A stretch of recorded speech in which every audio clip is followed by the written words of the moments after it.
अखिलेश समर्थक की बेटी लव जिहाद की शिकार हो गई।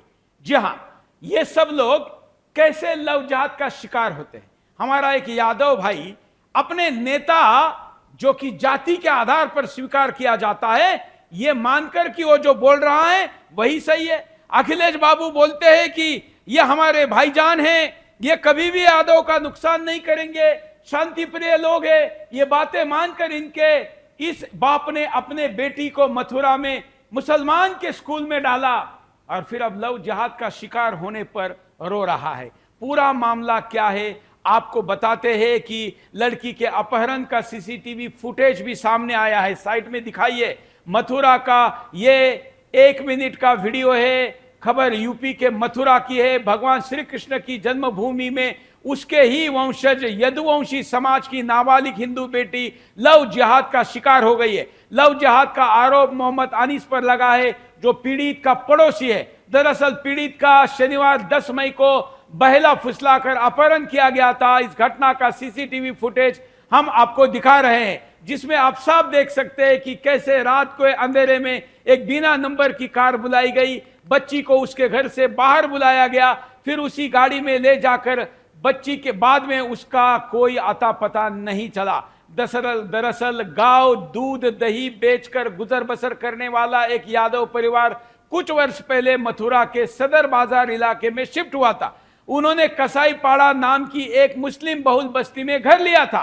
खानदानी तौर पर गांधीवादी और धर्मनिरपेक्ष इस परिवार को अपनी 16 वर्षीय बेटी का एडमिशन के पास के स्कूल में फैज़े आम में करवाया था। यह स्कूल एक मुस्लिम चलाता है जो कि मिलिट्री एरिया से सटा हुआ है। लड़की के घर के सामने मोहम्मद अनीस रहता है। अनीस लड़की से लगभग 1.5 गुना उम्र में बड़ा है।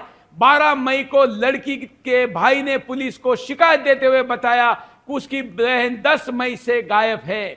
अपराधी जिहादी ही नहीं है, अपराधी वो लोग हैं जिन्होंने इस यादव परिवार को जिहादियों के पापों से कारनामों से दूर रखा, अनजान रखा, और इन्होंने विश्वास करके मुस्लिम बस्ती में घर लिया।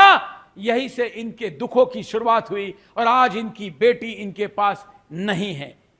अगर आप हमारे रिपोर्टर राहुल के पास चलते हैं। राहुल, क्या अपडेट है इस घटना में? सर, लड़के की अंतिम लोकेशन कोटा में मिली है। कोटा के बाद लड़की कहां गई है किसी को नहीं पता। जो आशंका जताई जा रही है कि उसको अजमेर ले जाया गया है और पुलिस टीमें उधर ही ज्यादातर अपना काम कर रही। फिर भी काम इतनी सफाई से हो रहा है कि वो सर्विलांस की भी पकड़ में नहीं आ रहे हैं। इसमें मेन मुद्दा है फैज़े आम स्कूल। बहुत पहले आपके द्वारा ही एक मुद्दा उठाया गया था सहारनपुर में ग्लोकल यूनिवर्सिटी का। इसमें हाजी इकबाल नाम का था, जिसको अब योगी सरकार ने पूरी तरीके से उसे और उसके अपराध को नेस्तनाबूद किया। उसमें कहा जाता था कि उस यूनिवर्सिटी में मुस्लिम लड़कों का एडमिशन ज्यादा लिया जाता था और हिंदू लड़कियों का ज्यादा लिया जाता था। सेम पार्ट 2 यहां फैज़े आम स्कूल जो है मिलिट्री की जमीन से सटा हुआ है। कुछ लोगों का तो यह भी दावा है कि वो मिलिट्री की जमीन पर ही बना हुआ है। तो उसमें ऐसे बच्चियां हिंदू की डाली जाती हैं, लोगों ने बताया, और उसके बाद जो है वहां पे मुस्लिम लड़कों का ज्यादा एडमिशन और हिंदू लड़कियों का एडमिशन कराया जाता है। और वहां इस तरीके के कांड होते रहते हैं, इस तरीके की घटनाएं होती रहती हैं। अच्छा, आप सोचिए उस परिवार की स्थिति। कई बार कहने के बावजूद भी वो परिवार हिम्मत नहीं कर पाया कैमरे पर आने की। उसे डर है कि वो मुस्लिम बहुल एरिया में घर लिया हुआ है, गांव की जमीन बेच करके कसाईपाड़ा। ये आपका ही कहना बार बार है, जहां हिंदू घटा वहां देश बटा।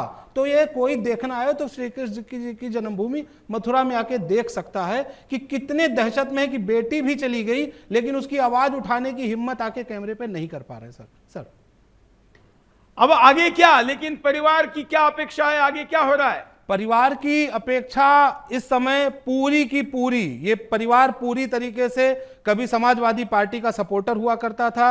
उनकी रैलियों में इनके लोग जाया करते थे, उनके घरों पे इनके झंडे हुआ करते थे। लेकिन आज के समय में इस परिवार की पूरी आशा केंद्रित, जो हमसे बातचीत के बाद पता चली है, योगी आदित्यनाथ ही हैं। उन्हें विश्वास है कि योगी सरकार और उनकी पुलिस निश्चित रूप से बेटी को न सिर्फ सही सलामत बरामद करेगी, बल्कि इस व्यक्ति को, लव जिहादी को, निश्चित रूप से जल्द पकड़ के सलाखों के पीछे भेजेगी। लेकिन समाजवादी पार्टी के नेता इस पर बोलने के लिए कतरा रहे हैं, आगे नहीं आ रहे हैं। हमने इसको एज अ प्रोमो कुछ समय पहले शेयर किया सुदर्शन न्यूज पे, आपने भी उसको रिट्वीट किया, इस उम्मीद के साथ रिट्वीट किया कि शायद किसी का मान सम्मान स्वाभिमान जगे, बड़ी बड़ी डींगे पीडीए की हाँकने वाले हो सकता है कि थोड़ा सा उनका पुरुषार्थ जगे। लेकिन फिर उस स्थिति में कुछ नहीं, जैसे थोड़ी देर पहले आपने बताया पीडीए का सदस्य रवि गौतम भी था जो सीतापुर में बेरहमी से मार के टांग दिया गया, जो मुगल काल में होता था। एग्जैक्टली मथुरा में भी पीडीए समर्थक जब जागने को नहीं तैयार हैं तो उसमें अब इस परिवार ने पूरी तरीके से अपना माइंडसेट बदल लिया है और इनको अब एहसास हो रहा है कि धर्म पहले, जाति तो बाद की बातें होती हैं।